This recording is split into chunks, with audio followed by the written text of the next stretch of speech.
Okay, here we are. Alt.nerd.obsessive.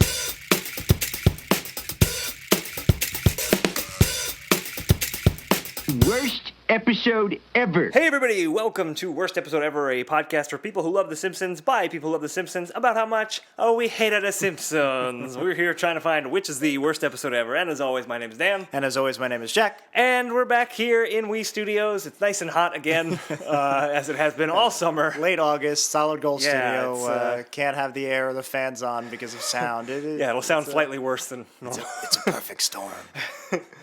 So we'll just leave with the bells and the sirens in the background and the ice cream truck drivers. But hey, everybody, we're back. Today, we are going to be watching an episode of The Simpsons. We're going to do something a little different. And we're going to be watching an episode from season 23. It's called A Totally Fun Thing That Bart Will Never Do Again. Originally aired April of 2012. Jack, have you seen this one? I've seen definitely the second half of it. I don't remember the first half. I think it might have been one of those where I came home and turned it on in the middle of. Yeah. Because I don't remember. I feel like it was one of those where I turned it on. I was like, wait, how'd we get here? And I can't remember. I feel like I remember not liking it. But maybe I remember. This is really unhelpful. It really is. Yeah, I might have seen it, or maybe I didn't, and I might have liked it. I remember. I don't know how much you look up in advance. I like to go in totally cold. So I remember the special guest star, and I remember the basic plot of the second half of the episode. So I've seen who the guest star is. I've seen Steve Coogan is in this episode. But I don't think that spoils it too much. I like Steve Coogan. Yeah. Well, we'll see. I feel there's an element to it. I remember. That I can't remember. I remember I've either really liked it or really hated it. So okay. we'll get up to that. Was it the fifth element? I think there's a joke. Oh no! I remember now. Oh, okay. Let's cut all this. Hey everybody, welcome. Okay. Yeah, there is a cameo, I think, or a reference to something that I thought was actually very funny. Okay. Again, to like my wheelhouse of like 80s TV, weird like obscure 80s TV. All right. So empty nest references coming up in this episode of The Simpsons. And if you haven't seen this episode yet, Totally Fun Thing That Bart Will Never Do Again, you can watch it on simpsonsworld.com if you're an FX subscriber in this United States of ours. I don't know why I've turned into an Australian accent. Literally the worst American accent I've ever heard. If you're here in the USA, good day, then you can watch it on your Simpsons World with your wallaby buddies. What is that? Is that Southern Ohio? What is that? You know it. I'm from just out of Columbus. If you're in the States, you can watch it on Simpsons World. If not, I think you can probably buy it. Season 23? Maybe not season 23. I don't know, actually. If you're going to buy it on Amazon, which I don't think you can, but if you're going to buy it on Amazon, you should click through our links, go to weepodcast.com. That's our website, and check that out. And hey, just a quick mention, we also have a subreddit now. Ooh. We're r/worst episode ever. You can also get the link on our website there. I tried to make a comment on it. I G-chatted you for about a half hour, like I don't know how to comment. Yes. But I will try to participate in the conversations. You already started like a South Park one that was interesting. I did, yeah, when we first started it. So we'll try to expand, talk about stuff that we can't talk about in the 4 hours we have. Yeah, right. Allotted to this actual podcast. So let's get started. We're going to take a break. We're going to watch the episode, and you should do it too. No matter how much fun I cram into this cruise, it only lasts a week. Then it's back to Mom and Dad fighting, Lisa moping, homework bullies, and a lunch bag sandwich soggy with the sweat of a juice box. After this cruise, for the rest of my life, it's all downhill. So, that was a totally fun thing that Bart will never do again, or as I like to call it, a totally new Simpsons episode we will never watch again. Well, maybe. I don't know. It was just easy. I just wanted to make the joke. Yeah, I know. I understand. We like easy jokes here. Yeah, we sure do. Almost as much as we like funny voices. Isn't that right, Emus? It sure is, Dan! I'll see myself out! They love it. The fans love it. Yep. Thank you for still listening. All right, first things first. All right, so I went on that. I'm assuming I left it in because I don't think it was possible to cut it out. But I just mumbled for 2 minutes in the introduction about there was something about this episode I remembered, but I couldn't remember what. Yes. And it was generally Treat Williams, and specifically the line, "What? I'm in a lot of movies." Yeah. So I just want to get that out of the way. We'll get to the context later. Yes. The answers to your mysteries. But I really love that line, and that's what I was remembering really liking from this episode. If that makes sense. It makes some hopefully sense. that Some measure of sense is made. Hopefully that makes up for that mess of an introduction before. Okay. So with that out of the way, let's do a plot recap. Let's do it. It's actually a little easy because it's one of those episodes that doesn't have a non sequitur opening. It really gets right to the chase. One main storyline. Right. So it opens up with Bart being depressed. He's pretty much maybe depressed isn't the right word, but he's kind of just over the mundanity. Is that the noun for mundane? Yeah, sure. The mundanity. I think that actually is a word. If it's not, it is now. It is now. The mundanity. But Bart feels very much like we feel after 45 episodes of this podcast. Just beaten down. Just repetition. So he's not feeling too hot. He sees a cruise. He sees a commercial for a cruise. It looks fun. He convinces the family to go. They go on a cruise, and it's actually a really great cruise. And they're having a great time. And Bart is just so happy that everybody's having fun and life has meaning again. And then he realizes at some point that because of guest star Steve Coogan, that the cruise is going to end and you have to go back to your regular mundane life again after the end of the week. Yep. And it really scares him and depresses him. So he plots to keep them in a permanent cruise by playing a DVD of The Pandora Strain, an unreleased movie about a virus that takes over the world. So now everybody thinks that they have to stay on the cruise forever, so they don't get infected, and it devolves into this dystopian post-apocalyptic culture where Homer is a Mad Max gladiator, and there's cults and yada yada yada. We'll talk about basically all that. Every video game ever, and every RPG ever, and then they find out. So they banish Bart and the family to the Antarctica, where some penguins teach Bart that it's just all about sliding. It's all about sliding around. You just slide a lot. That's right. You'll forget about your misery. So let's get the title out of the way first. All right.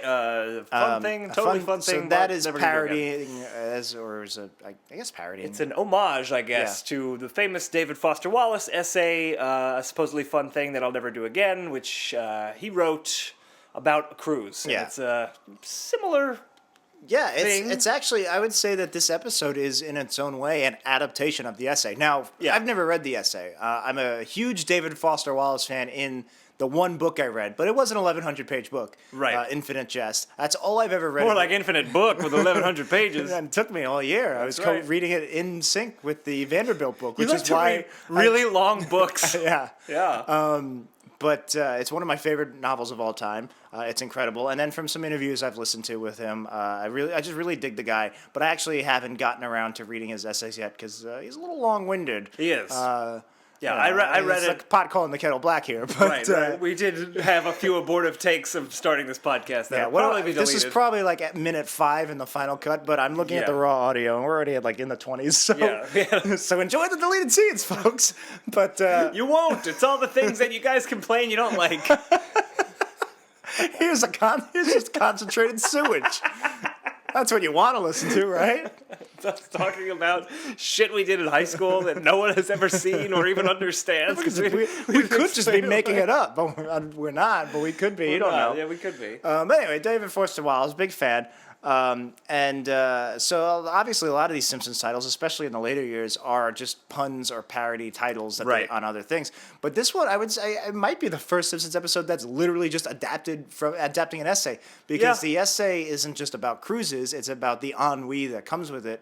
Right. From what I understand, again, I haven't read it. I read it a very long time ago. But I just listened to an interview with David Foster Wallace on Fresh Air from 1997, and he said he pitched to Rolling Stone, I think it was Rolling Stone, whatever magazine it was. Yeah. He didn't want to go on the cruise, or maybe he did, but he wanted the article to be about the 7 days of life after a cruise. When you basically, he called it, you're infantilized rather. Yeah. And you're just treated like a baby, and life is just this nothing. Everything's brought to you. You don't have to worry about anything. And he said then he was standing in line in the grocery store the next day, and it was just torture because you're just back in life. And he wanted to write about that ennui and that existentialism. Sure. And they're like, no, write about the cruise. Yeah. But that's what this episode was kind of about. So it's not just a punny title. It's some not deep just a clever name then. Yeah. Okay, so the episode proper opens, and Bart wakes up, and it's Monday, and he's just like, I hate Monday. Yeah. He's channeling Garfield. And it just goes through a montage, I guess, of his day, and then it segues into Tuesday, Wednesday, Thursday, Friday, and it's that split screen kind of thing. I don't know if it's a specific reference to something. Let us know. But it's like it had some weird techno music. It was very stylized. It was, yeah. It was well animated too. Yeah, it was very well I animated. really liked it a lot. It was using the visual language to tell the story. It's basically you're getting the fact that life feels repetitious Right. in the way that the shots are structured and the music and Right. Bart's got the same dead expression Right. through everything, and every day ends with him just sitting on the couch watching TV with the same dead expression. It went on a little bit long, but overall, it was a great open to the episode. So you really liked it. I don't know what I feel about it. So Really? we keep saying on the show that we encourage the show to experiment because there's been 600 episodes and you can't really do the same things anymore. Right. And it's nice to see them do something new. So here's a question I'm going to raise, and I don't have a side. I'm just throwing it out there for you and for our listeners, and maybe for me as I say it. But at what point is experimenting too far where it's no longer The Simpsons? I say this because a good I question. really liked it, and I was glad. I didn't hate it. I was like, oh, this is something new. But I was also like, this doesn't feel like The Simpsons, especially the music, like the techno music. I'm used to like Alf Clausen-esque Simpsons music. The music in this whole episode was kind of out there because Yeah. I don't know that I think that was a Hot Chip song that opened the episode, and is at that the one? end is an Okay. Animal Collective song, which are Okay. both not the And wheelhouse you're not of the used Simpsons. to, you're not used to hearing The Simpsons. So, like, at what point is it not The Simpsons anymore? Like, yeah, you can experiment. Well, I want the show to experiment, but like, if it's like, hey, we're gonna do this thing where Homer becomes a burger chef in this resort town with his kids, and Lisa wears bunny ears. It's like that's experimenting. Oh, I did not realize what you were doing. Yeah, I was like, that would be a great episode. I'm And now saying it's that's Bob's Bob's I get it. Burgers. Yeah. So I'm saying, at what point are you experimenting so much that you're just not the same show anymore? Well, I mean, you can go. I think the answer is as long as it keeps to the values and the relationships between the main characters. Yeah. Well, So, are you're but- talking just about this opening, or are you talking about the episode as a whole? I guess I'm talking about in general with experimentation, but let's talk about just the sake of brevity. Let's talk about this sequence. Well, this podcast, if nothing, if not brev. Yeah, we're famous for being brev. Oh yeah, being brev. Good title for the episode. But I liked the opening, and I didn't think it was out of character, let's say, for The Okay, yeah, Simpsons say as that. far as experimentation, because they do montages fairly often, and I feel like we've even seen the same kind of thing.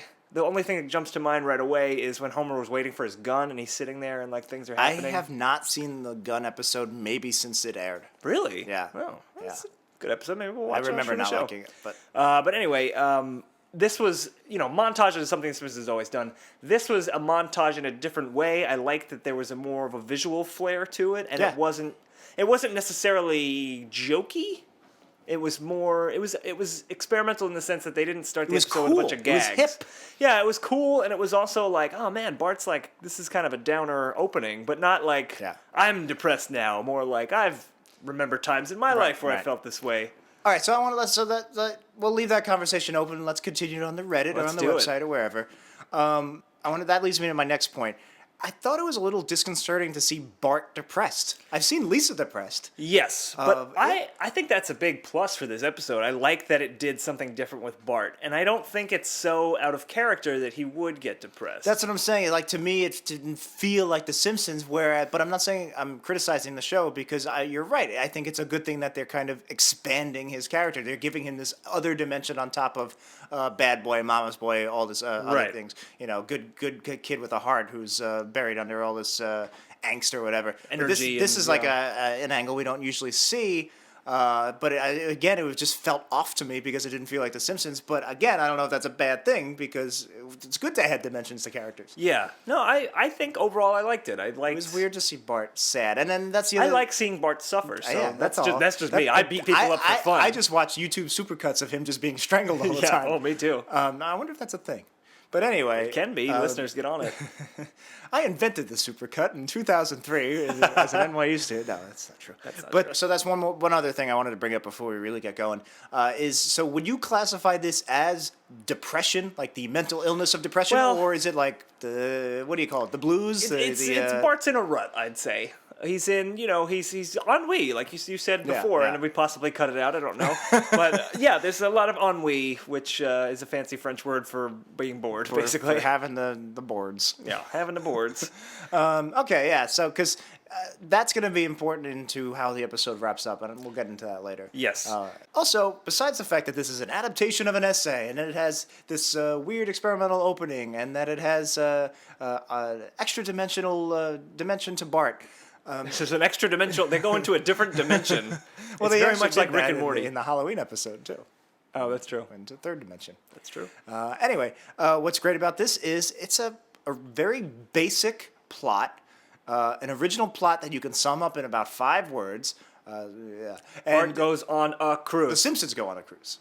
Like, That's 6 words. That's something they could have pitched in season 4. What if the Simpsons go on a cruise? And Right. yet they haven't done it until season 23, and they do a fairly good job with it. So Well- that was interesting to see. Well, it is, the Simpsons go on vacation, Right. which they definitely have done. But I think the Bart story kind of holds it together and makes it feel fresher than it is. It's not just a retread of Exactly. Itchy and Scratchy Land or any of the vacation That's why episodes. I would say this is one of the most successful go-to episodes, even if it's kind of hard to see it as a go. It's not your first thing to call Right. it a go-to because Simpsons it's go on not going to a cruise. specific country. Right. But the reason the moment I realized it was a go-to episode was like how you said, it's one plot. There's no Yeah, I non like that a sequitur lot. first act, and really the only episodes that do that are where the first scene leads into them going to another country. Right. Yeah, that's true. Because the first act ends and they're on the cruise, and then they're on the cruise for multiple acts. It's not like by Act 3 we've gone into this other completely. I mean, we have in a way because it's that post-apocalyptic thing going on, but it's Yeah. still on the cruise. Right. So I would say this is kind of a go-to episode, and like the few really good go-to episodes, that's the context to a character story. Yeah. There are a lot of good points about this episode. Yeah, I agree with you completely. So Bart tries to raise the money to go on the cruise. He tries to ask Homer and Marge for money, and Homer tells this really long story about going to Mr. Steak. Do you want to talk about this? I don't know what to say. Is Mr. Steak a thing, or did they make that up? I've never heard of it if it's a thing. I've never If it's seen it on The not a Simpsons if it's a thing- Simpsons thing. If it's not a thing, then it was such a weird long tangent about Mr. Steak and the possible Mrs. Steak, and Yeah. the fact that he kept saying Mr. Steak over and over, and it went on for so long that it didn't feel like a Simpsons skit. It felt like a weird thing that like Adult Swim or a Community or something would do. Where Yeah. I think the joke was that the name was kind of silly. Well, it was so the gag was they didn't have any money because Homer paid for a dinner for all of his buddies at Mr. Steak, and Marge was mad at him, and he's like, "Go talk to Mrs. Steak," and she's like, "There is no Mrs. Steak," and then Bart just walks out of the room. Yeah, and there's a really funny But- Homer's like the only place that would that be mad about me spending money at Mr. Steak would be Mr. Mr. Steak, Steak. something like that. Yeah, no, it was funny. I liked it. Did you not like it because it wasn't Simpsony? for Again, you? You're not sure. I'm a broken record here. It didn't feel like a Simpsons joke, but I don't think I should take points away from that. I Well- still thought it was funny to hear it, even though it didn't feel like a Simpsons joke. We talk a lot about integrity. It's one of the things we measure our episodes on, and Yeah. we generally that means like do the characters feel how they felt in Right. the classic years, like the characters as created, Right. as they were, when they were evolving. And I would say this episode is a good example of an episode that can be. You can play with the characters, you can stretch them out a little bit, and you can stretch the dynamics and kind of how things are done. Like that Mr. Steak thing probably wouldn't have been in an old classic episode, but it works, I think. Yeah, I thought it was funny. So this is episode actually overall very funny. Actually, this is a good example. This episode then of how we, our critics that are out there. From what I can understand, ones who don't actually listen to the show, they just don't Right. like our title of the show, worst episode ever. Right, 'cause it it's comes kinda off as a little pessimistic. hipstery. Yeah. Well, I was gonna say we're just kind of shitting on new. There's a Right. certain group of people that seem defensive of the new show and say, "Oh, don't knock it just because it's new." And Right. like we said before, we're not doing that. We're knocking them because most of them We are try not generally to do that. terrible. I mean, we're watching them, and Yeah. it's not. We're not But just. our biggest offense is that we say we're not saying an episode has to feel like a classic episode for us to like it. It just has to hit those same things that the classic episodes hit: humor, integrity, emotion, Right. story. So yeah, you're right. This didn't feel like a classic episode at all. Right, but I'll say this though. it's still yeah. Something that they did do in the classic episodes was they paid a lot of attention to the emotional beats and kind of the story structure and the length of jokes and the kind of gag per minute ratio. Yeah, yeah. And I feel like one of the things that later season episodes don't do is any of those things. And I think this episode, we'll talk about some jokes that went on too long and Yeah. some scenes that went on too long. But in general, this was a very well plotted episode. Maybe Yeah. not the very end, but the emotional beats were there. It was a well-told story. Just to give a sneak peek into the rankings, as high as I value this episode, and so far I've been talking a lot of good things about it, it didn't do anything for me. I didn't love this episode. I'm not ready to go, this was the best episode I've ever seen. Because I think, especially in general, I didn't find it particularly funny. Like, none of the jokes were painfully unfunny or even painfully bland, but they just weren't very funny. Yeah. Like, if I was going to say this is up to the standard of a classic episode because it's hitting all these emotional story experiment, blah, blah, blah, blah. Right. I would say it's not nearly, even if there's a quote unquote joke per minute ratio that's similar, the jokes are not nearly as good as the jokes in the classic Simpsons. Right. Even if they're different, and that's okay. Like the Mr. Steak, I did really like it, and I think it's a postmodern joke. Right. It's a joke that couldn't have existed 20 years ago. The idea that the Mr. Steak's a really funny word, and we sang it over and over. And Mr. Steak, that's a very much of the comic sensibilities of the last 10, recent 15 years. time. Yeah. Where so I don't think I would see it in a classic episode. That being said, and as much as I like modern comedy and modern humor, I didn't, as much as I like that Mr. Steak joke, I don't think it's nearly as funny as my favorite jokes from the classic era. So I want to contrast the Mr. Steak thing with a joke that happened shortly after. Basically, Bart realizes they don't have any money, and all he can do is sell all of his things and make money that way. So that's what he does. And Homer walks into Bart's room, and it's completely empty, and Bart isn't there. And he goes, "Oh my God, Bart has been raptured, and all of his stuff, all of his crap has been craptured." Yeah. What did you think of that? Homer jumping to the conclusion that Bart was raptured, cleverish. Didn't unfunny. laugh. The craptured felt like the typical post-classic saying the silly word for silly word's sake. Yeah, I didn't like that. And That's and, just to someone be honest, like craptured's not the worst. you Whatever put a that C on rapture, portmanteau, it's I don't know craptured. whatever it is. It's not the worst I've heard. It's the idea of crap being raptured. Craptured is actually a great word for it. Right. But at the Homer's delivery and the where it was in the episode, I don't know. I didn't like it. Yeah. You're right. That's a good way to contrast to Mr. Steak, which I should have said 10 minutes ago. I liked. Okay. Little girl likes her steak. You're the little girl in that scenario. I like that it leaves something to imagination. What is Mr. Steak? What's it like? Who is it? Sounds delicious because I'm starving.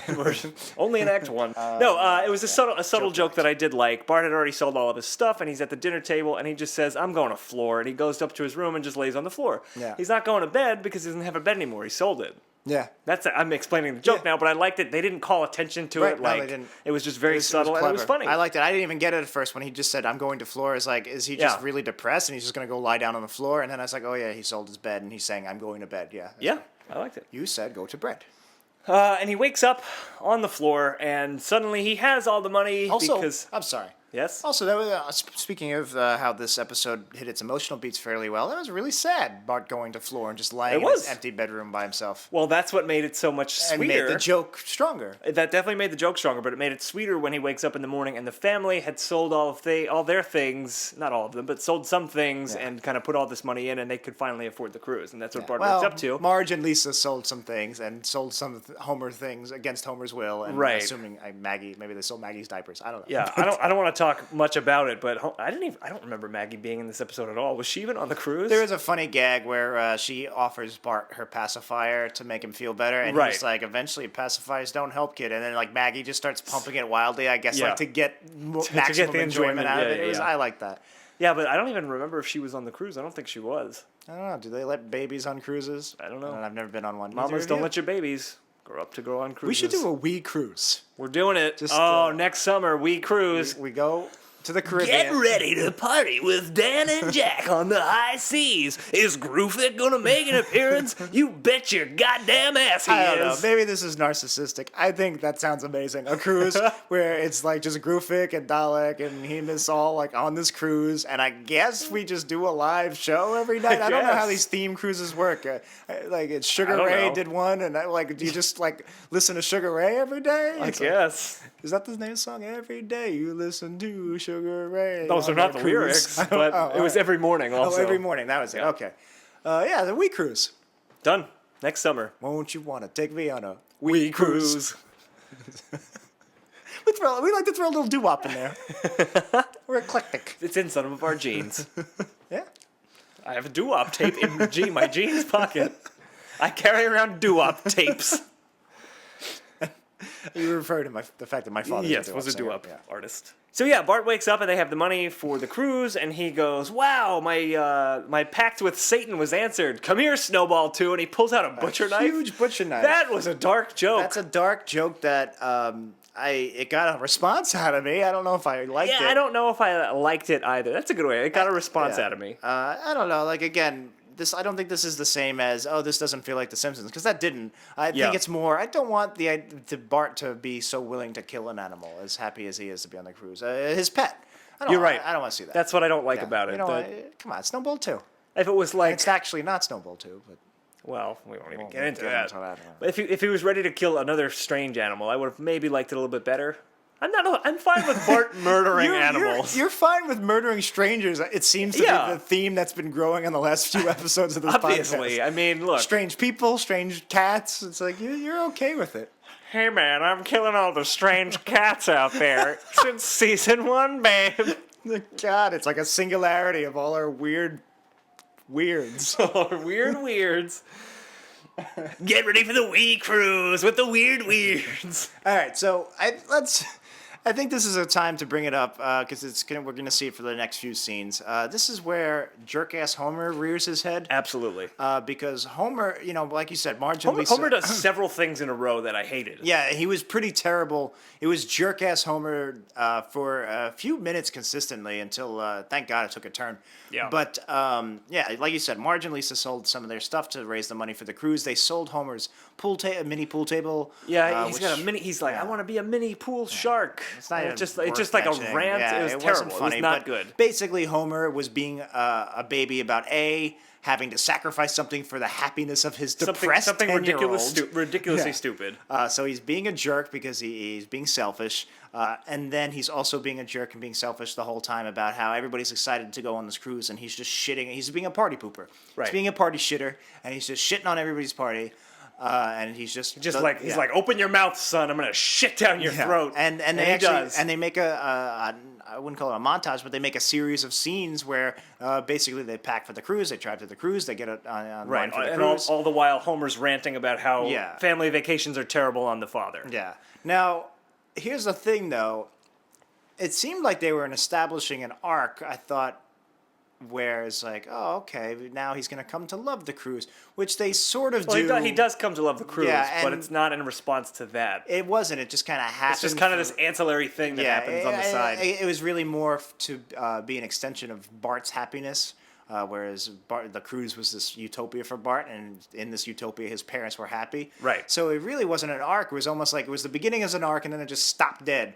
Whatever that shape would be, like a curve with then like a straight line next to that, like a half curve. Yeah, I'm trying to think with a wall, like a flat, like I guess like when you open the health textbook and they show you the flaccid penis, like the cross section of the flaccid penis. It's just like a flaccid penis. Like the mushroom head being the beginning of the arc, arcing up until like the body, until which you is get the to the vertical pelvis. Straight line. Yeah.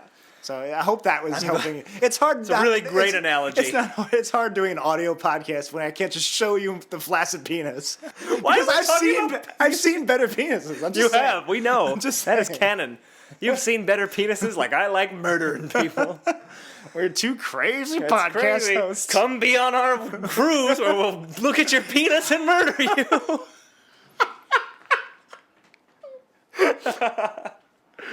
Patent pending. We Cruise, coming summer 2016. We are trademarking that catchphrase. That's better than Ashley Madison's have an affair, it's great, or whatever. We promise we'll never get hacked and release all your information. Show us your penises and we'll kill you. I'm assuming that should be on our headstone. I'm assuming we're going to be collectively buried, me and you, of course, in one grave. Yeah. Hopefully, I die first, but so I'm buried alive with you. Yes, buried alive with me. I think that catchphrase should be on our T-shirts that we should eventually make. We podcast. We'll look at your penis and then kill you. That'll go over well. Yeah. So, son, how's that podcast going? Well, I can brought you all T-shirts. Yeah. Wear them proudly. All So Anyway, so back to Homer. what I wrote down literally in my notes was just shut up, Homer. Yeah, I was hear like, you. Just shut the fuck up. Just over jerk ass Homer. We try to rationalize and justify a lot of these post classic tropes. Yeah, the jerk ass Homers. It's really just come on. Because it seems like they're just get to a point in the script and they're like, and then Homer does something, wacky and annoying for like 2 minutes. And, it just happens in every episode that we're watching. It's like... it's really a bummer. Does anyone like this stuff? Please, write in. If you liked that moment where Homer just like wouldn't shut up, let us know. Yeah, so there was no arc. There was the flaccid penis, like I said. But I thought there was the beginning as an arc, and I was really excited, and then, of course, it just fizzled out immediately. Right. But there's a moment when they get to the cruise line, and she goes, "Oh, we overbooked, and we can't have it." And it's simple storytelling. I'm not going to say it's great, but it's nice that they tried. It's basically I know exactly like, where you're going. Yeah, it's basically like where, you take it away from the character right before the big moment. You give it some drama. stakes. It's drama. It's drama, exactly. So the drama is, oh no, the cruise is overbooked. You can't go on, Bart. And then they're disappointed, and they start not to walk. Homer. Yeah. Homer's not disappointed. He gloats and dances. He and gloats, he's, he gloats. and And he watches Bart be miserable, and then they walk away. And then as they walk away, the cruise lady goes, "Oh wait, never mind. I can just upgrade you to this thing," which she could have said easily the first time instead of just saying, "Oh, we're overbooked." Right. Because that technically, if you're overbooked, you don't have these extra suites. I guess you're overbooked in that class. Yeah, I think so. Whatever. She probably just looked it up. I don't know. I don't know how this. But stuff anyway, works. you have this Deus Ex, which is lazy writing, where she basically out of nowhere goes, "Oh, actually, never mind. We can get you on the cruise." So Right. really, the whole scene was pointless because again, every scene should progress something somewhere. Whereas it would have been perfect for Homer to redeem his jerk-assness, and it actually would have retroactively redeemed his jerk ass. It would have been like, oh, I'm glad he was a jerk ass because now you have an arc.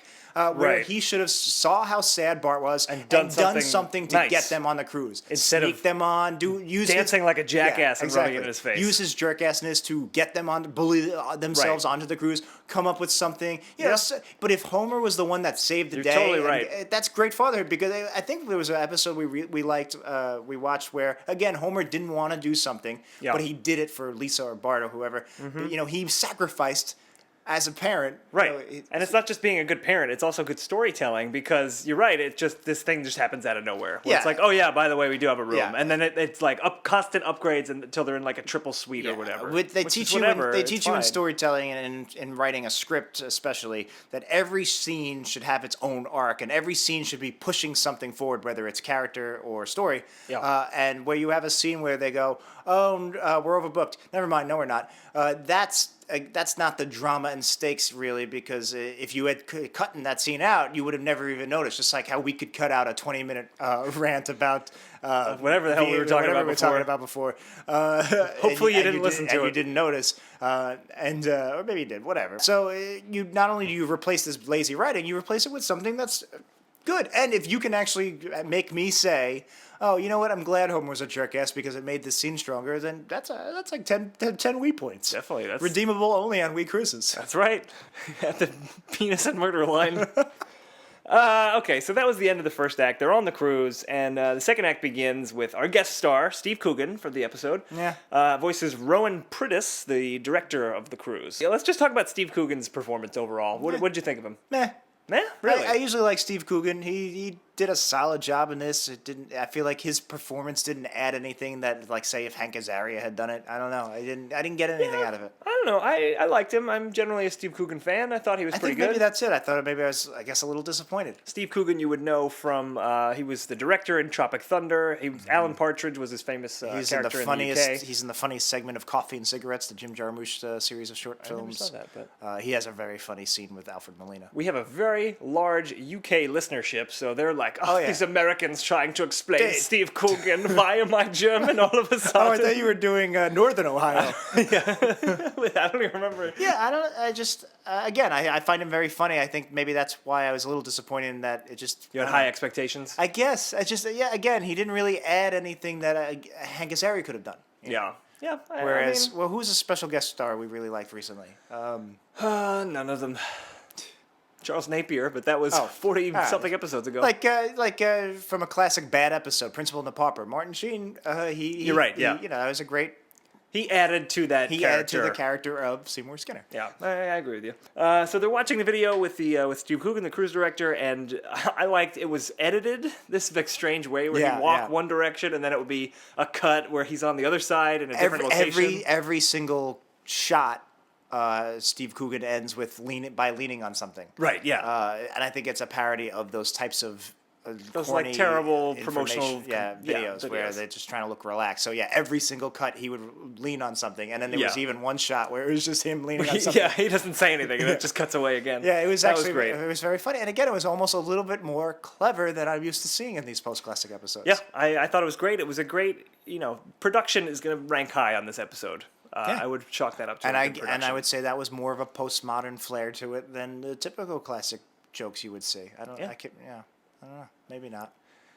Well, whatever it was good. I feel like the classic version of that would be if they put on something, they go to Rancho Relaxo or something, and they put on one of those, and it's Telly Savalas, and the joke is just, hey, Telly Savalas does all these casino videos. Yeah. I feel like that would have been a funny version of the classic episode where, Telly Savalas showing you around Rancho Relaxo, which wasn't in, I just can't remember this. It was Troy McClure. Yeah, right, but in the actual episode. I feel like did they not do Telly Savalas? And maybe it wasn't The Simpsons. I don't think so. But anyway, like that type of joke. Whereas now in a postmodern version, Simpsons 2013 or whatever this aired. Yeah, 2012. The version is that. Yeah, you do this wacky visual gag. So again, you can. It's a post-classic Simpsons that's funny, but not because it seems like a classic episode. Your every need will be catered to, from our Toddlers Club to Condolences, our award-winning luxury morgue. Let's talk about this. Okay, let's talk about that. I don't know what that was. I was doing the song, but but then you let's talk about that. Different. I stopped. I don't know what that was. I don't know what any of this is. I always feel Wouldn't so you want bad. to be trapped on a boat with this 24/7? I always feel so bad when you have to edit this crap. Yeah, it's hard. Okay. So the kids leave to go do the sweet can. Sorry. So the kids leave to go do all the activities on the cruise, and that leaves Homer and Marge alone in the bedroom. And Marge is like, "Oh, Homer, we're alone." And it's a sweet moment where they're gonna make the sweet love. We love when they make the love. Is that how you proposition your wife? Absolutely. I'm like, Jangle, we're gonna make the love. And she's like, "Who is Jangle? And what are you talking about?" And I'm not your wife. You're in the wrong apartment again. Every time. Every time. That's our little dance that we do. But they say, Homer mounts Marge, and we don't see it. It cuts away. And I like they had a line like, the ocean will do all the work. Yeah. I thought that was funny because, that you see the ship is moving up and down in a rhythmic motion. It's a clever idea I would have never thought of. It's funny that a lazy guy would use the motion of the ocean to go in and out of his wife. Yep. By saying that literal translation, I'm surprised in that it seeed a little blue for The Simpsons, but you're right. I liked it because it was clever. Right. But it did feel a little dark for the... It was adult. I mean, you're as clever as it is. You are you're referencing going in and out of Marge Simpson. Right. So it's surprising, but I liked it. Yeah, but then it continues with extra beats. I don't even remember what the extra beats were. It was just like, this ocean sex is great. Like, to hell with land sex, like something like that. Yeah. It's like ocean sex rocks. Yeah, hell with land sex. Come on. It's like, did we really need that? Yeah, ocean sex, land sex. Fine, interesting combination of words there. Really, I won't even give it that. It was even more. Just cut it. Just let the ocean do the work. Cut. Homer's delivery was just shitty. Yeah, let the ocean do the work. Literally, let the ocean tell the joke. Ocean do the work. Let the ocean tell the joke. You let the ocean tell the goddamn joke. And then we see where Lisa winds up. They're at the Kid Zone, and she gets brought into Kid Zone Elite, and it's a multicultural. Nerd heaven, I guess. Nerd utopia, Nerd utopia. And I love she had a great line where she said, "I've died and gone to a PBS Kids show." Yeah, I thought that was funny. Which is funny because again, there was one white kid, and then there was two handicapped kids. One rolls in, and the other. So one rolls in and she's like, "Oh my god," as if the diversity spectrum has been completed. And then another handicapped child walks in, and she's goes, like, "Two." And it was really funny because. Again, they didn't say it all, and it was almost kind of it was pushing. I don't think it was like this amazing pushing the envelope joke, but for as bland as the Simpsons have gotten, I was impressed that they did it, and I was impressed that they didn't hammer it home where she goes, 2 kids in a wheelchair. Or that completes the diversity spectrum, or something exactly. like that. You had to do a little bit thinking, where literally she just says 2. Not a lot of thinking. Not a lot. It was pretty obvious, but it was good. It was. But again, there's just the fact that they're making us do a little work is nice. I was comfortable with the level of thinking I had to do. So I like that. That can be on the back of our collective tombstone. For our mass grave. All our listeners, they're getting in there with us. If you listen to the this hell with the episode- wee cruise, well, let's just do a wee mass grave. Well, I assumed you were going to murder them all on the cruise.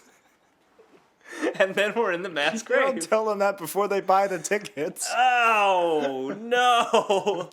I love the idea of a wee mass grave. Me I guess too. we're just playing the old episodes on a loop while we're all just decomposing together.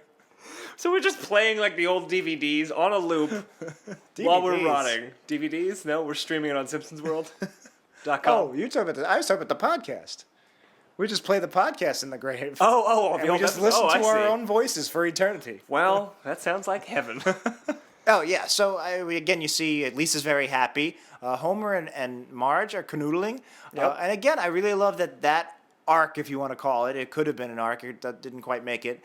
But again, it's not just Homer and Marge are back in love. We've seen that a few times now. It's really more of an extension of Bart's happiness. Bart is happy when his family's happy, which is kind of interesting. That's where Bart's happiness comes from. It's not just being on a slide all the time. It's that his loved ones are also having a good time.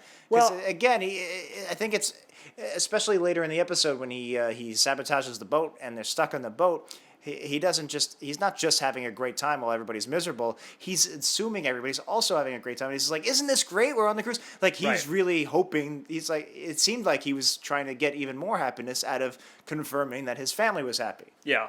I'm overthinking it. Yeah. Yet again. Okay, so then let's talk about the song that Steve Coogan sings. Let's talk about that. Okay, so Steve Coogan, he sings a song. And there's a song about how it is the exact middle of the cruise and everything is great now and you should enjoy it because pretty soon the cruise is going to be over and everything's going to be miserable. Yeah, this is basically pretty much the point of the David Foster Wallace that's essay. basically where the essay is adapted. And what's interesting is that the song was written by Robert Lopez, who is I believe, multi-Tony winner, who wrote and created Avenue Q and Book of Mormon. Which I had just seen, Book of Mormon. I still haven't seen Book of Mormon. My girlfriend got me tickets for my birthday. And Django and I have not seen Book of Mormon yet. It was very good. It was Yeah, it was a wanna see great it. production. It was a great, it wasn't just, it's funny South Park jokes. It was just a great fucking musical. Yeah, nice. That's good to hear. Get that Jon Stewart quote off the posters. Put a great fucking musical. Jack Pacone. Jack Pacone, from Wee Mass proprietor, Wee Mass Grave.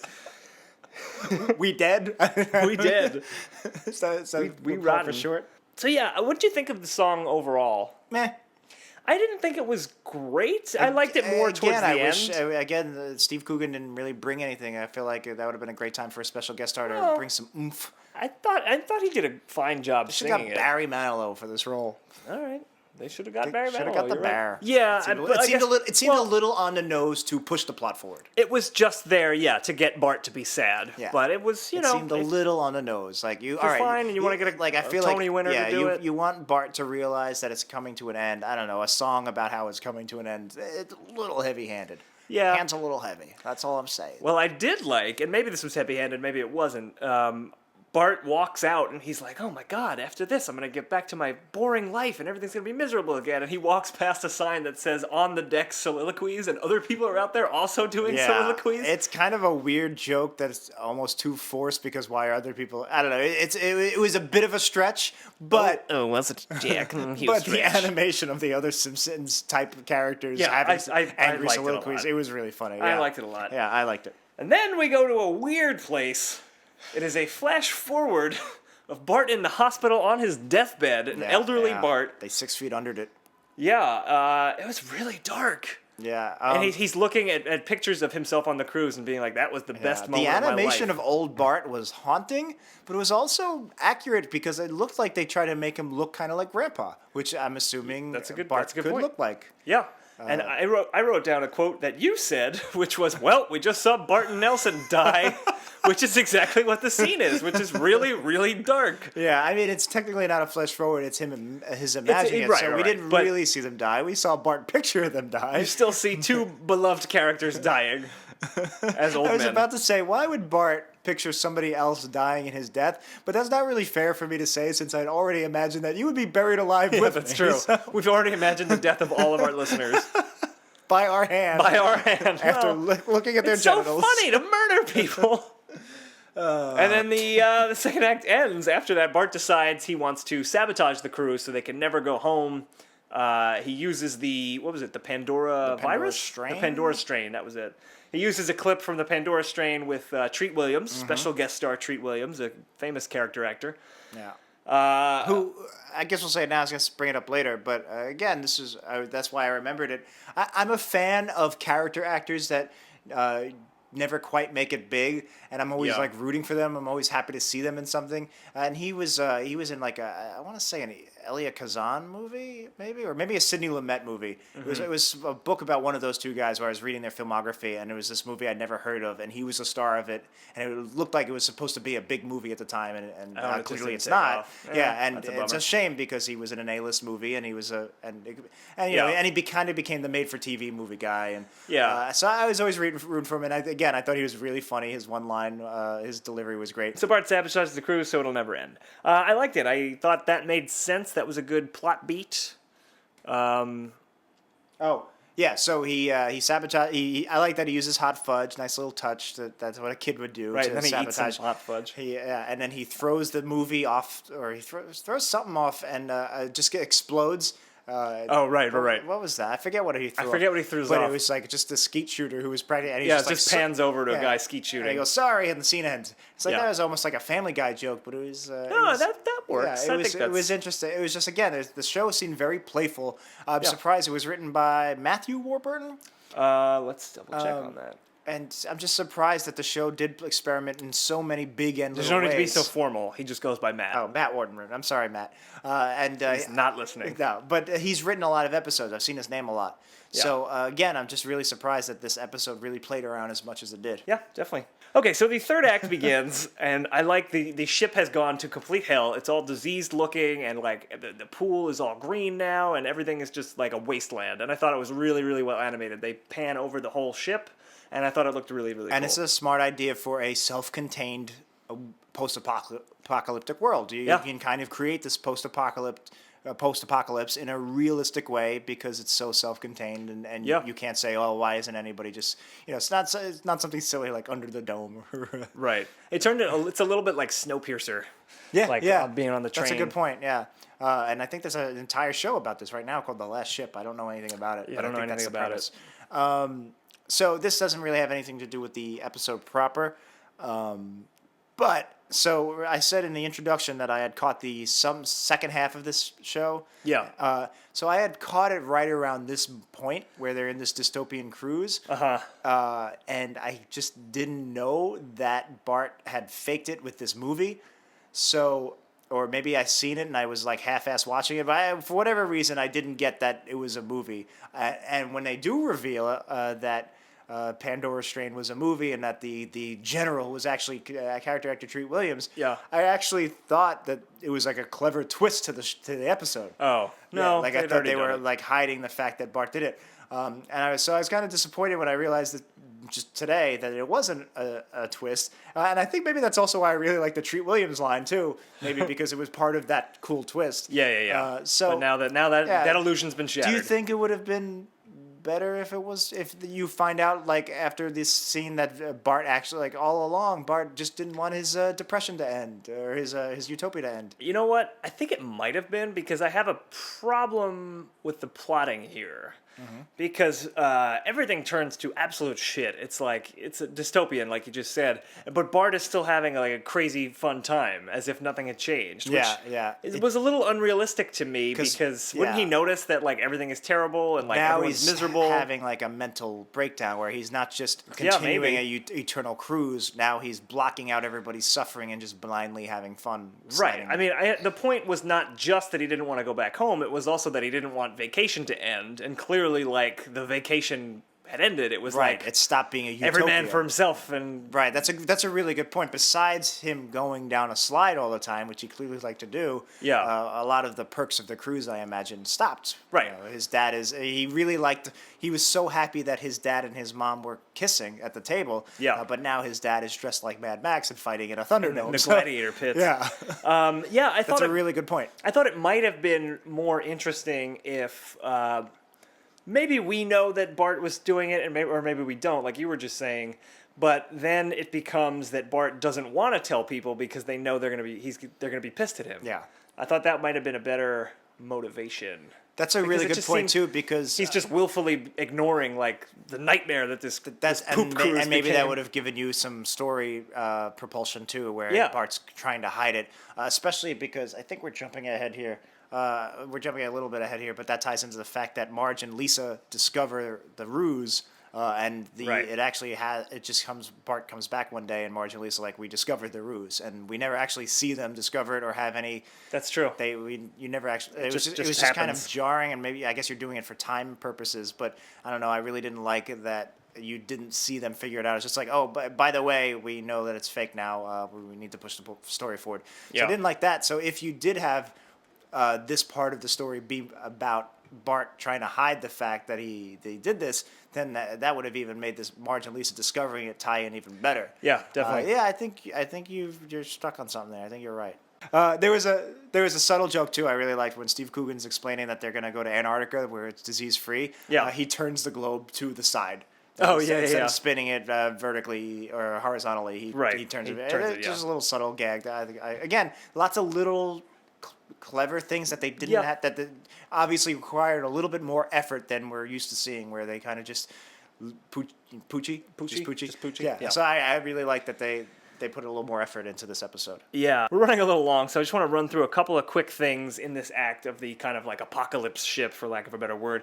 They say that the fitness spa has been taken over by the cult of like the lifeguard. Yeah. I loved the idea of that would be I something really that happened. liked the line. It was like mankind was warned not to run by the pool. See, I didn't like that. See, I thought yeah. I thought it was a funnier idea, and then seeing it in practice made it less funny. I agree that the later lines that followed that were kind of but I did love the idea that this entire cult was based on the rules of the lifeguard, like that niche is what they told us not to run by the pool. Yeah, like Yeah, is that what you just said? I don't even remember. Seems to be like one of those niche cults that just grow organically out of this weird thing. Yeah. So I don't know, I like that. Okay.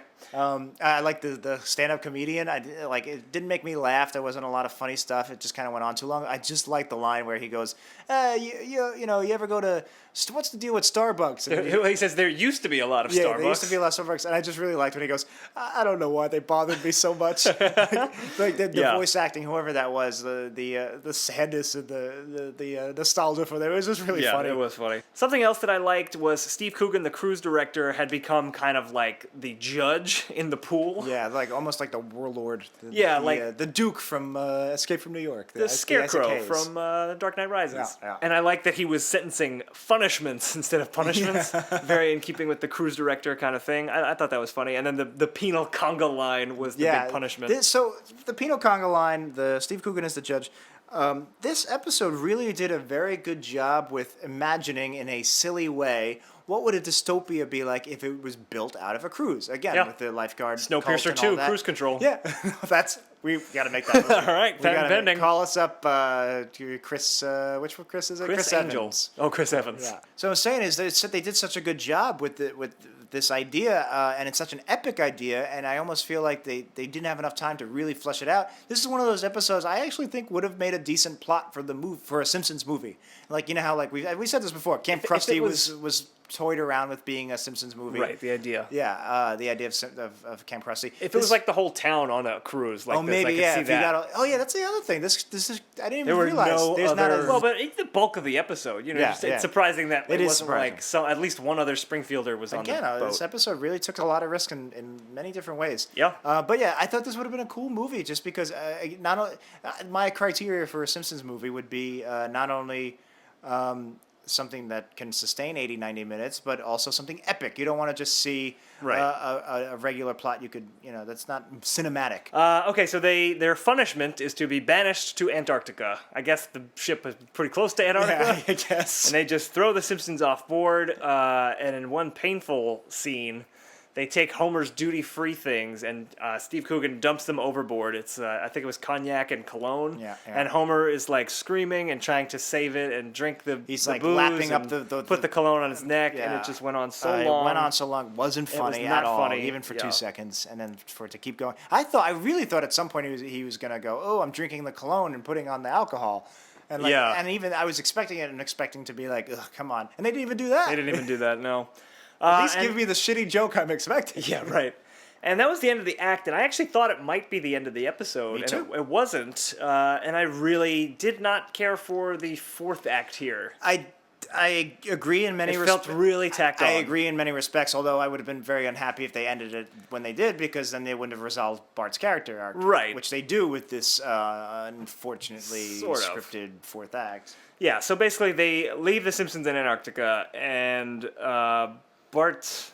So everybody's mad at Bart. Marge Yeah. actually throws a snowball at his head, which I like because Marge is Marge, and Right. she's so frustrated she throws a snowball. I mean, at he him. tries to justify what he did as being like, everyone was happy. I really wanted to keep everyone being happy. And it kind of, Homer eventually tries to strangle him after that. Yeah. But it seemed like for a moment they were like, oh, okay, we understand that, which I don't think they should have been so understanding. Well, I mean, he's a depressed 10-year-old. He sucks. Well, Throw him in the mass grave.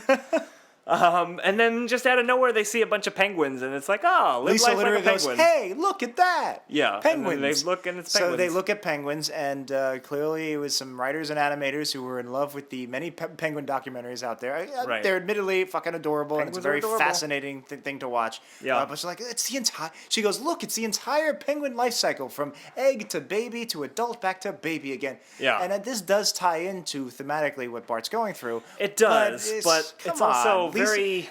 Who says even if you do stumble upon these penguins, and even if you are in the middle of dying in the desert, Yeah. pretty much, you still wouldn't go. The first thing you see when you see all these amazing penguins, you wouldn't go, "Look at this entire life cycle." Yeah, it just felt really shoehorned in, and it's an episode about a cruise that ends with penguins in Yeah. Antarctica. Like that's I mean, the resolution. again, all right. So I actually don't mind the idea of using the resolution of the penguins because, it does show that was the short-lived sequel to resolution. March of the Penguins. The Resolution of the Penguins. Yeah, it didn't do as well Didn't as take off the third because one. Morgan Freeman wasn't there. Mocking Penguin. Mocking. was the third Part one. one. Part one. All right. So I actually like the idea. I don't mind the idea of using the penguins to wrap up Bart's character arc, because again, the life cycle of the penguins ties into the idea that Yeah, what is life about. I get what they're doing. And then also, for whatever reason, penguins seem to slide for fun. I didn't know that was a thing. I've seen them slide. I didn't know they just do Yeah, that they for recreation. I thought it was how they get from the top of a thing to a just bottom fun. of a thing. It's just But for fun. so I rewrote the ending a little bit. It would have made it a little bit easier for you to swallow. So let's see, Okay. see if you like it. Again, Okay. I'm not saying might have been a better way to do this, but I'm not opposed fundamentally to the idea of using the penguins to wrap up the arc. But what Okay, if it was let's do this?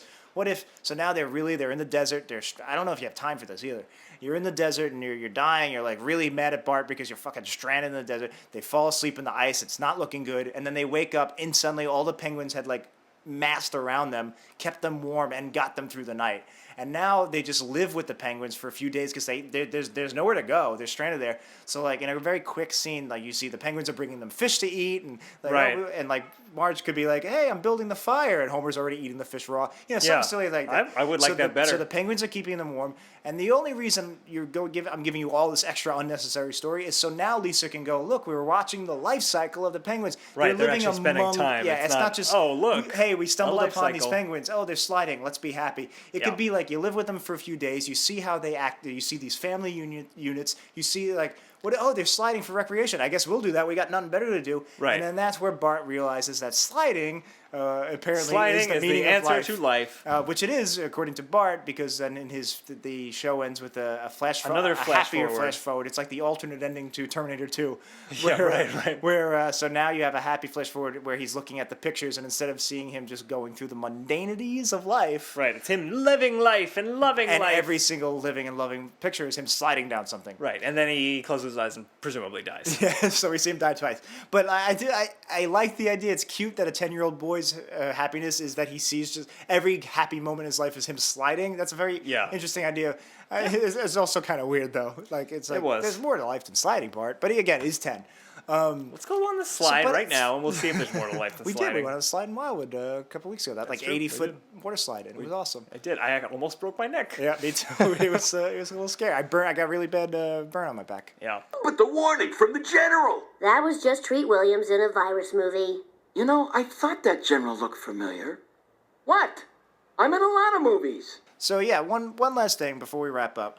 And again, this ties in back to what I was saying at the beginning of the episode. Whether Bart is depressed or whether he has just some short-lived ennui, like just he's in a rut. Mm-hmm. And I think that is important question to ask because of how you resolve this arc. So basically, it resolves with him saying, "Oh, look." If we just have fun, if you just learn to like enjoy the time on Earth we have, which is basically what this ending is. And it's a boring platitude, but it holds true for a lot of people where it's like, you're not really living unless you're living. Enjoy yourself. Go on the slide. Go down the slide. And a lot of people subscribe to that notion, and that's great if you do. But if you're medically depressed, if you're mentally ill, that's not really a satisfying answer because there's more. You can't just like if you see somebody sad, go just be happy. Yeah, just be happy. Right. Like even if there is a slide. That's not going, and you can go down it every day. That person, if they're medically depressed, or mentally ill, that slide's not going to help that much. No, they're just going to. So that's why I think being depressed on that's a slide. why I think that I don't know if this ending is satisfactory because I'm not sure if it fits what they were setting up Bart to be. I don't know. Then I think it is just that he's in a rut. If he's in a rut, then I guess depression. the platitude of just enjoy life and be happy where you can get it. The good outweighs the bad. Yeah. I guess that is a satisfactory ending. Maybe it would have been easier to swallow again if the execution of the Penguins. Yeah, I think that could have definitely been improved upon. Yeah. Okay, so that is it for a totally fun thing that Bart will never do again. And we are going to turn it over to our rankings. We're going to rank this episode on our 4-factor ranking system, looking at humor, integrity, production values, and the originality of the episode. I want to bring something up with you. I haven't actually brought this up off the show, and I wanted to, but I keep forgetting. We've been both very busy last few weeks. So I saw a few commenters on our site at some point say they disagree with our rankings more often than not. Right. And especially we're either too easy or too hard on episodes, especially it was with the whale one. And we didn't give it enough credit. We both really liked that episode. I was kind of surprised it didn't That's our third on our best list. episode. Yeah, and they're saying it should have been higher because it really, the emotional stuff was really what nailed it. Right. And but we were like, well, it wasn't that funny, and Right. that's a big part of we did a our whole system. episode. Yeah. So here's something I'd like to suggest, and we've pretty much been doing this unspoken already, but I think it'll clear things up if we say it out loud. Our integrity category, I think we shouldn't just do whether they feel like they're being true to their Simpsons self. Feels like the classic Simpsons character. It's not jerk-ass Homer. I think we should also give points in that category if they're really just doing some nice emotional beats. Like, I don't know, like, I think we were kind of spreading it across the production and the originality, like, it's nice that it's an emotional story. Yeah. I think it's easier if rather than spreading it out, we just say, you know what, they did a really good job pulling on our heartstrings here. Well, to me at least, the integrity is always about the feel of the episode. Right. So that would be included So there. if it wasn't clear, we're going to say that out loud. And I think that's going to come into play because I do think the emotional story in this episode was strong, and will definitely play into the rankings. Well, let's find out. If it wasn't clear, even to me apparently, our integrity now category. It's possibly clear to our everybody. integrity category is also our emotional category. It's our hippo. Hippo. It's a hippopotamus with hepatitis O. There you go. Which is a thing. Is it? I don't think it is. No, it is not a thing. It's just for hippos. That's why we don't know about it. Actually, all hippopotamus diseases end with O. Yeah. Yeah, you don't even get HIV if you're a hippo. You get HIO. You get hippotitis. Hippotitis? No? Okay. I see what you're saying. Hippotitis. Yeah, that's Times for slime. Slime square. Okay, so we are going to put 2 minutes on the clock, and we are going to rank it. Now, Beep, boop, boop, boop, boop. there's the clock, and here's the I didn't ranking. know you were waiting for me to make the sounds of when I silently turned it on. Yes, that's what I was waiting for. Okay, so here we go. The humor of this episode. Jack, what are you thinking? 0 out of 5. Again, there was a lot of good jokes here, and they were interesting, and they were modernist. But I wasn't laughing that much. I was especially not like laughing hard. I was certainly chuckling. Chuckles is Like, right. That and Tree there were a Williams lot of- line might be my favorite line, and I don't even think it's for nostalgic reasons. Right, and there was just a lot of Homer things I didn't like that I'm digging points Oh for. yeah. So- 2. I'm thinking 2.5. I might even We're go less. right I in might the even middle. go 1.5. I'm thinking right down the middle. Yeah, I'm thinking 1.5 too. It Okay. wasn't very funny. Okay. All right, that's not fair. It was fun. It was okay. Okay. The integrity of the episode. What are we thinking there? All right, you're so again the emotionality, the idea of Hit us in the feels. Bart. It hit us in the feels. Bart's story was really, it was hard to see him in that bedroom sleeping by himself. But jerk-ass Homer taking points away. Well, definitely, yeah. So you know what?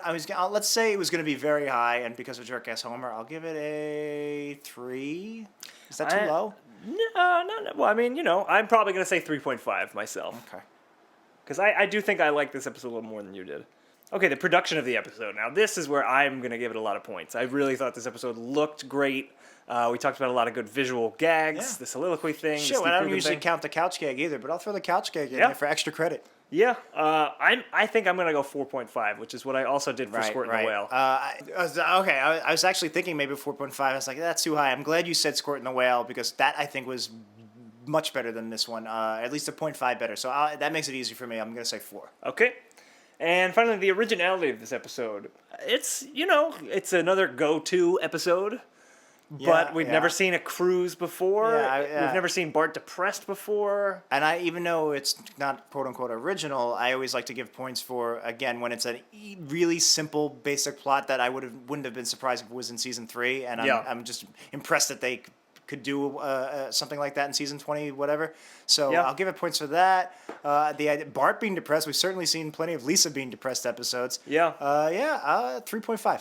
I'm right there with you, also going at 3.5. Okay, so we have crunched our numbers, and a totally fun thing that Bart will never do again has ranked pretty high. Yeah. It is in our top 10 of least worst episodes, and we are saying it is a better episode than Pokemon, and a slightly worse episode than Behind the Laughter. So that's high. A lot of people like very Behind high. the Laughter. I don't like to put episodes over Pokemon because to me it's one of the... Pokemon's one of our benchmarks. And I liked it more than you, and I think Yeah. it's, out of all the ones we've covered, I think it most feels like a classic episode, and we just said how that doesn't have to be the benchmark for a good episode. Yeah. So you actually thought I wouldn't be okay with it being over Pokemon. did. And to be honest, I still think I like Pokemon more, but the amount of experimentation in this episode, and then pulling it off relatively well, unlike How I Met Your Mother or whatever. Right. You got to give it points for that. So I'm happy with where it is. Definitely, me too. But if you have an episode you would like to suggest that we watch, you can do that on our website. It's wepodcast.com. We have a form you can fill out. It's perfectly chronological way of doing it. I'm assuming there'll also be by the time this airs, forms for applying for either our cruise or our mass grave. Yes, well, they're all just gonna be there, so we're just gonna come round up. It's actually if you didn't read the fine print, if you have suggested an episode in the past, you've kind of agreed to be in our mass grave. Yeah, so get ready for that. But we'll have a cruise first, and it'll be fun, and we'll look at your penis. And if you're a lady, do some manscaping. If you're a lady, you're gonna have to get a penis and bring it with you. While you're on our website, you can check out our Twitter, our Facebook. You subscribe to the show if you don't already do that. You can do lots of fun stuff there, and you can follow us personally on Twitter. I'm at DanDanSays. I'm at Jackie No Breaks. And finally, if you're in the Brooklyn area, Woohoo Classic Simpsons Trivia is coming up. It is the first Thursday of September, and actually coming up in October. October's trivia is going to be our annual costume contest, so that's a good one to come to if you can make it. And there's other trivias throughout the country. Google Woohoo Classic Simpsons Trivia. Find more information about that. Simpsons Trivia rules the country. That's right. Next week, I think we're going to come back. I think we're going to do another one. I don't know. I think we might have scared all of our listeners away. If you're still here. With the rape and murder threats. There was still rape. We're just looking at their penises. It's eye rape. Well, it's visual rape. It is what it is. Next week, we will be back with another episode. We're going to do Season 14's Helter Shelter. No, I thought you were going to say Skelter. Not what I was expecting to be saying. Helter Shelter from season 14. So we're going to watch that one. You guys can watch it on Simpsons World, obviously. And I think that's it for us. We have our Cut All This submission. Yeah, summer's wrapping up. If if we're still on the air after the summer and you want to keep sending them, we'll keep playing them. But we're pretty much. This is where you get on the show. You send in, just say Cut All This, however you want to do it. Creative way if you'd like. Yeah, and a few people have said, well, we just really haven't found a funny way to do it. We just want to hear your voice. We just like knowing you're out there. I think someone said they don't really like the Cut All This, so just say whatever. You don't even have to say Cut All This. So you should. We'd prefer it, but if you would otherwise submit something and you're not doing it because you don't want to say Cut All This, just submit something. We'll probably use clearly we want to see your penises, but at the very hear your least, voices. at the very least, let us hear your voices. Yes. It's the penis of the throat. That's what I've always said. Isn't the tongue the penis of the throat? I guess so, yeah. That's very actually phallic. very apt. Yeah, that's a very apt. All right, anyway, let's get out of this episode. Our Cut All This listener today is Mary Kate. So take it away, Mary Kate. Hi, you've reached the Mary Kate from Cincinnati hotline. $4.95 a minute. Here are some phrases that rhyme with cut all this. What I miss, deep abyss, give me a kiss, I'd like Swiss, miss,